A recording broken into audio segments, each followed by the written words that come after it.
some venerable in its appearance, others young and prosperous. All seemed inviting, and seemed to be the very place for learning as well as for genius to spend its research beneath its spreading shades. He entered its classic walls in the usual mode of Southern manners. The principal of the institution begged him to be seated and listen to the recitations that were going on.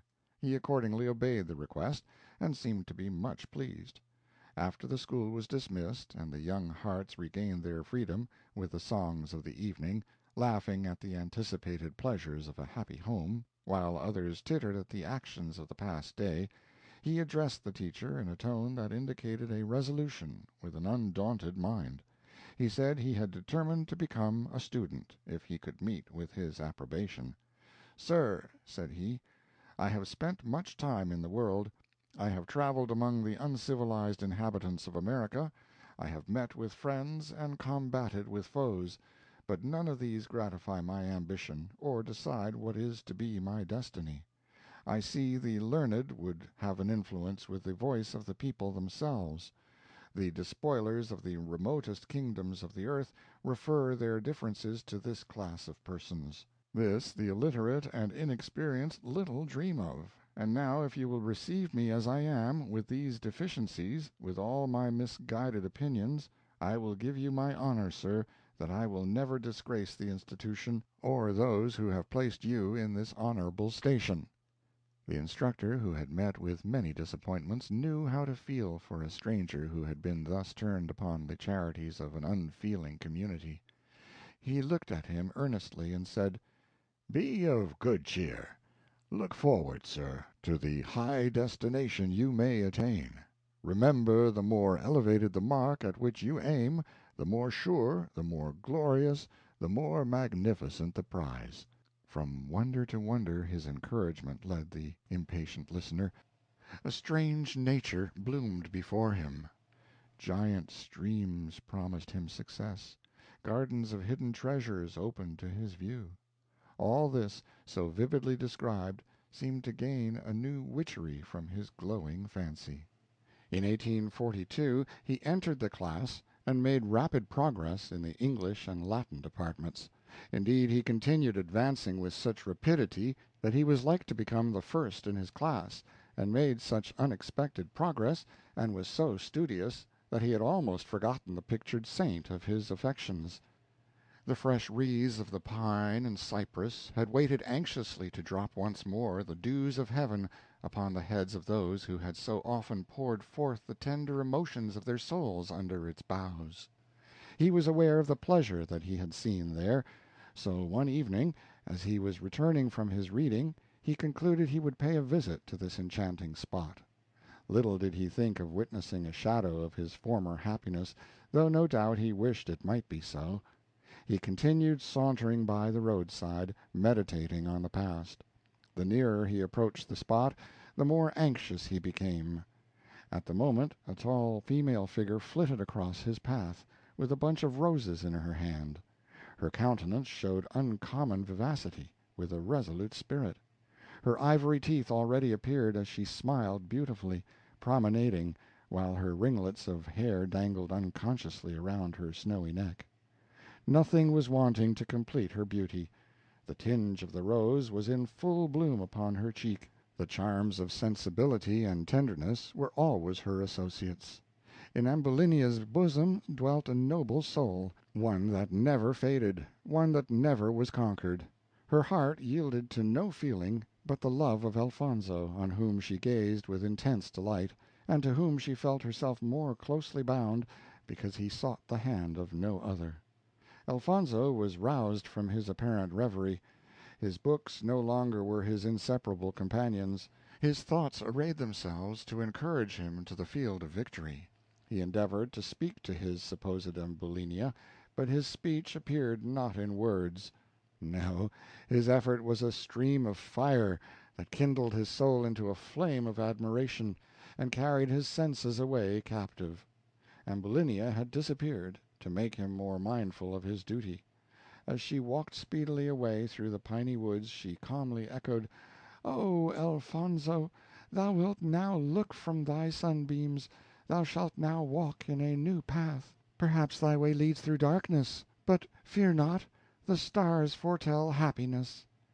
Not many days afterward, as surrounded by fragrant flowers, she sat one evening at twilight to enjoy the cool breeze that whispered notes of melody along the distant groves, the little birds perched on every side, as if to watch the movements of their new visitor. The bells were tolling when Elfonzo silently stole along by the wild wood flowers, holding in his hand his favorite instrument of music, his eye continually searching for Ambulinia, who hardly seemed to perceive him as she played carelessly with the songsters that hopped from branch to branch. Nothing could be more striking than the difference between the two. Nature seemed to have given the more tender soul to Elfonzo, and the stronger and more courageous to Ambulinia. A deep feeling spoke from the eyes of Elfonzo, such a feeling as can only be expressed by those who are blessed as admirers, and by those who are able to return the same with sincerity of heart. He was a few years older than Ambulinia. She had turned a little into her 17th. He had almost grown up in the Cherokee country, with the same equal proportions as one of the natives. But little intimacy had existed between them until the year '41, because the youth felt that the character of such a lovely girl was too exalted to inspire any other feeling than that of quiet reverence. But as lovers will not always be insulted, at all times and under all circumstances, by the frowns and cold looks of crabbed old age, which should continually reflect dignity upon those around, and treat unfortunate as well as the fortunate with a graceful mien, he continued to use diligence and perseverance. All this lighted a spark in his heart that changed his whole character, and like the unyielding deity that follows the storm to check its rage in the forest, he resolves for the first time to shake off his embarrassment and return where he had before only worshipped. It could not escape Ambulinia's penetrating eye that he sought an interview with her, which she as anxiously avoided, and assumed a more distant calmness than before, seemingly to destroy all hope. After many efforts and struggles with his own person, with timid steps the Major approached the damsel, with the same caution as he would have done in a field of battle. "Lady Ambulinia," said he, trembling, "I have long desired a moment like this. I dare not let it escape. I fear the consequences. Yet I hope your indulgence will at least hear my petition. Can you not anticipate what I would say, and what I am about to express? Will not you, like Minerva, who sprung from the brain of Jupiter, release me from thy winding chains, or cure me?" "Say no more, Elfonzo," answered Ambulinia, with a serious look, raising her hand as if she intended to swear eternal hatred against the whole world. "Another lady in my place would have perhaps answered your question in bitter coldness. I know not the little arts of my sex. I care but little for the vanity of those who would chide me, and am unwilling as well as shamed to be guilty of anything that would lead you to think all is not gold that glitters. So be not rash in your resolution. It is better to repent now than to do it in a more solemn hour. Yes, I know what you would say. I know you have a costly gift for me, the noblest that man can make, your heart. You should not offer it to one so unworthy. Heaven, you know, has allowed my father's house to be made a house of solitude, a home of silent obedience, which my parents say is more to be admired than big names and high-sounding titles. Notwithstanding all this, let me speak the emotions of an honest heart. Allow me to say in the fullness of my hopes that I anticipate better days. The bird may stretch its wings toward the sun, which it can never reach, and flowers of the field appear to ascend in the same direction, because they cannot do otherwise. But man confides his complaints to the saints in whom he believes, for in their abodes of light they know no more sorrow. From your confession and indicative looks, I must be that person. If so, deceive not yourself." Elfonzo replied, "Pardon me, my dear madam, for my frankness. I have loved you from my earliest days. Everything grand and beautiful hath borne the image of Ambulinia. while precipices on every hand surrounded me, your guardian angel stood and beckoned me away from the deep abyss. In every trial, in every misfortune, I have met with your helping hand. Yet I never dreamed or dared to cherish thy love till a voice impaired with age encouraged the cause, and declared they who acquired thy favor should win a victory. I saw how Leos worshipped thee. I felt my own unworthiness. I began to know jealousy. A strong guest indeed in my bosom, yet I could see if I gained your admiration, Leos was to be my rival. I was aware that he had the influence of your parents, and the wealth of a deceased relative, which is too often mistaken for permanent and regular tranquillity. Yet I have determined by your permission to beg an interest in your prayers, to ask you to animate my dropping spirits by your smiles and your winning looks. For if you but speak, I shall be conqueror, my enemies shall stagger like Olympus shakes, and though earth and sea may tremble, and the charioteer of the sun may forget his dashing steed, yet I am assured that it is only to arm me with divine weapons which will enable me to complete my long-tried intention." "Return to yourself, Elfonzo," said Ambulinia, pleasantly. "A dream of vision has disturbed your intellect. You are above the atmosphere, dwelling in the celestial regions. Nothing is there that urges or hinders, nothing that brings discord into our present litigation. I entreat you to condescend a little, and be a man, and forget it all. When Homer describes the battle of the gods and noble men fighting with giants and dragons, they represent under this image our struggles with the delusions of our passions. You have exalted me, an unhappy girl, to the skies. You have called me a saint, and portrayed in your imagination an angel in human form. Let her remain such to you, let her continue to be as you have supposed, and be assured that she will consider a share in your esteem as her highest treasure. Think not that I would allure you from the path in which your conscience leads you, for you know I respect the conscience of others as I would die for my own.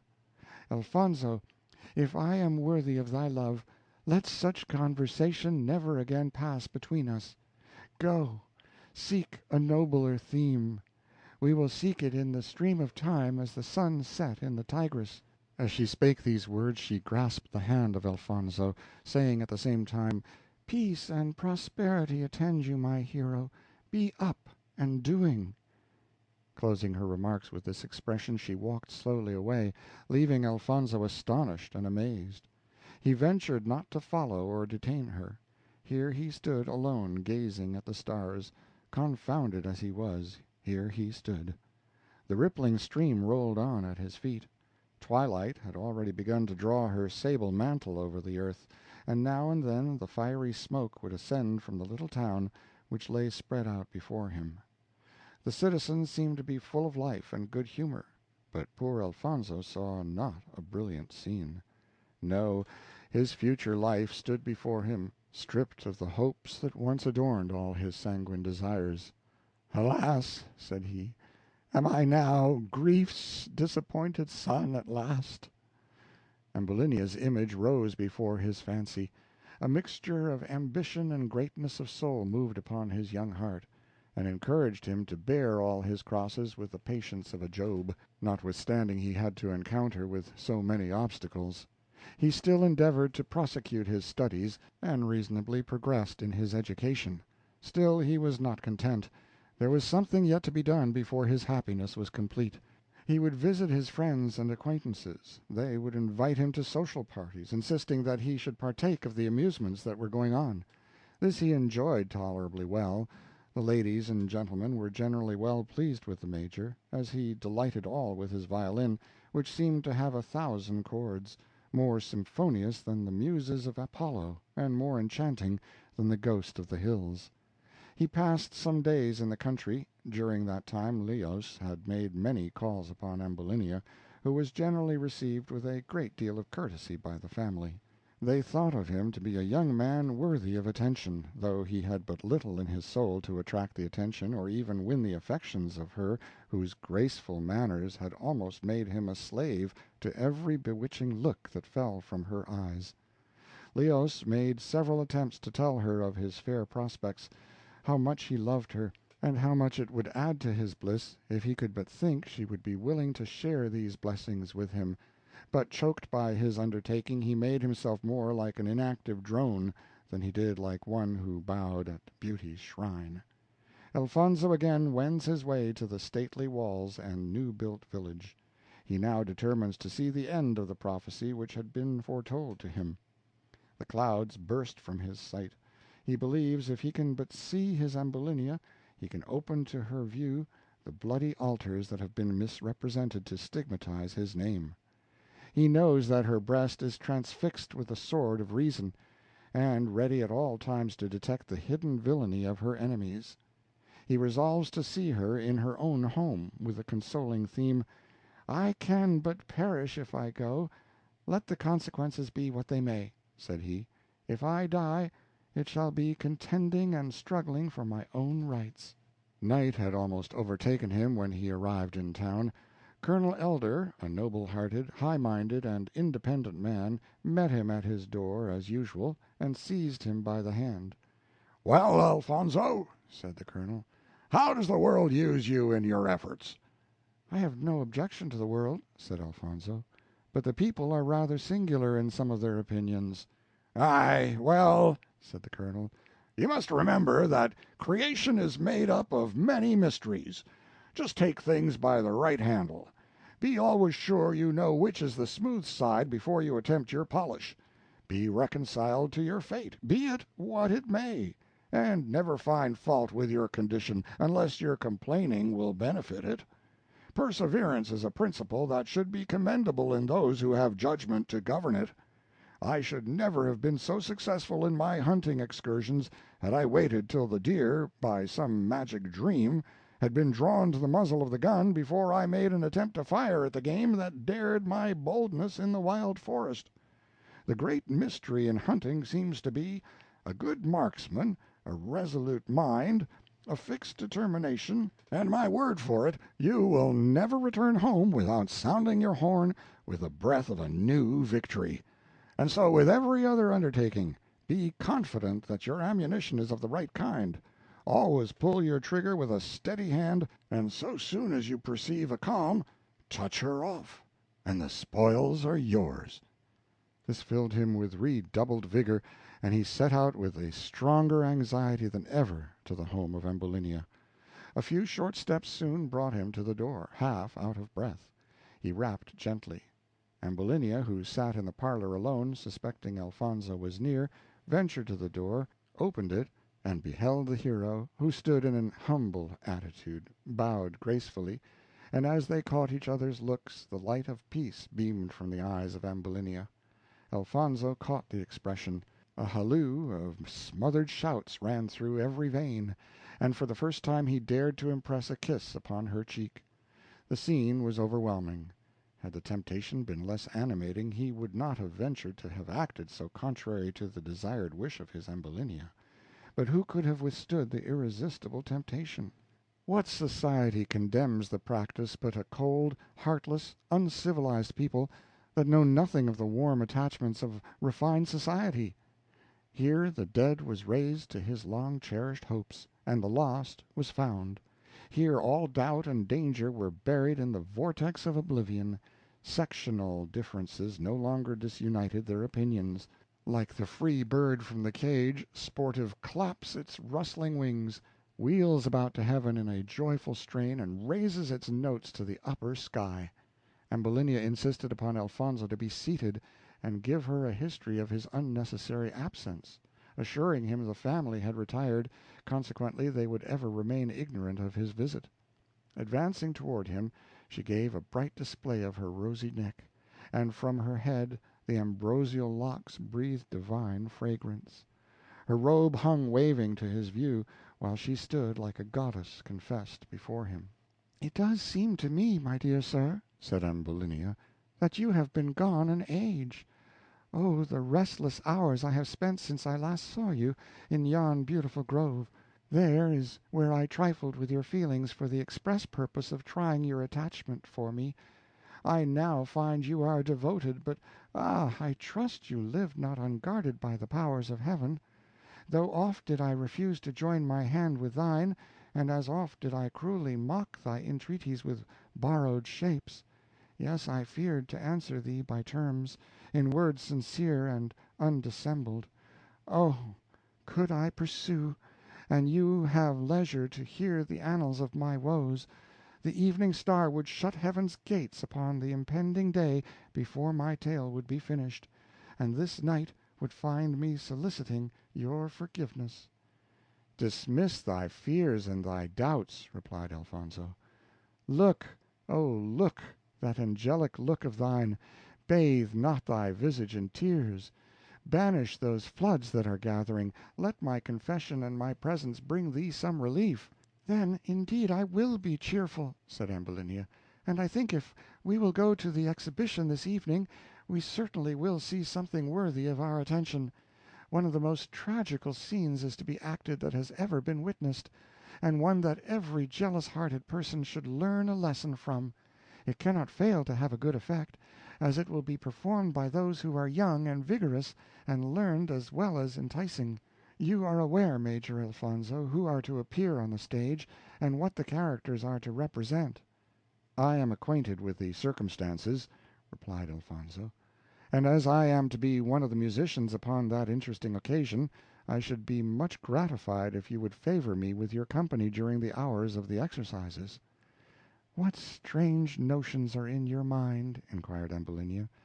"Now I know you have something in view, and I desire you to tell me why it is that you are so anxious that I should continue with you while the exercises are going on, though if you think I can add to your happiness and predilections, I have no particular objection to acquiesce in your request. Oh, I think I foresee now what you anticipate." "And will you have the goodness to tell me what you think it will be?" inquired Elfonzo. "By all means," answered Ambulinia. "A rival, sir, you would fancy in your own mind. But let me say to you, fear not, fear not. I will be one of the last persons to disgrace my sex by thus encouraging every one who may feel disposed to visit me, who may honor me with their graceful bows and their choicest compliments. It is true that young men too often mistake civil politeness for the finer emotions of the heart, which is tantamount to courtship, but how often are they deceived, when they come to test the weight of sunbeams with those on whose strength hangs the future happiness of an untried life." The people were now rushing to the academy with impatient anxiety. The band of music was closely followed by the students, then the parents and guardians. Nothing interrupted the glow of spirits which ran through every bosom, tinged with the songs of a Virgil and the tide of a Homer. Elfonzo and Ambulinia soon repaired to the scene, and fortunately for them both, the house was so crowded that they took their seats together in the music department, which was not in view of the auditory. This fortuitous circumstance added more to the bliss of the Major than 1,000 such exhibitions would have done. He forgot that he was man. Music had lost its charm for him. Whenever he attempted to carry his part, the string of the instrument would break, the bow became stubborn, and refused to obey the loud calls of the audience. Here, he said, was the paradise of his home, the long sought for opportunity. He felt as though he could send 1,000,000 supplications to the throne of heaven for such an exalted privilege.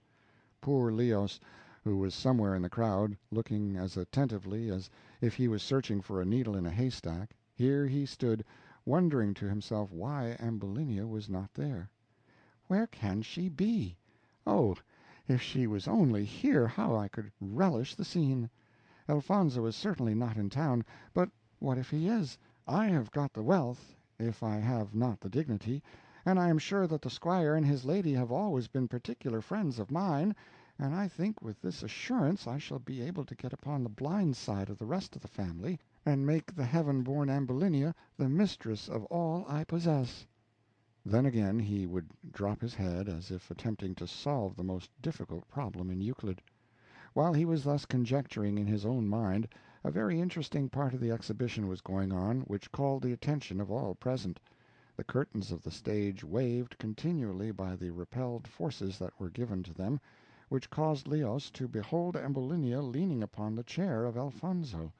Her lofty beauty, seen by the glimmering of the chandelier, filled his heart with rapture. He knew not how to contain himself. To go where they were would expose him to ridicule.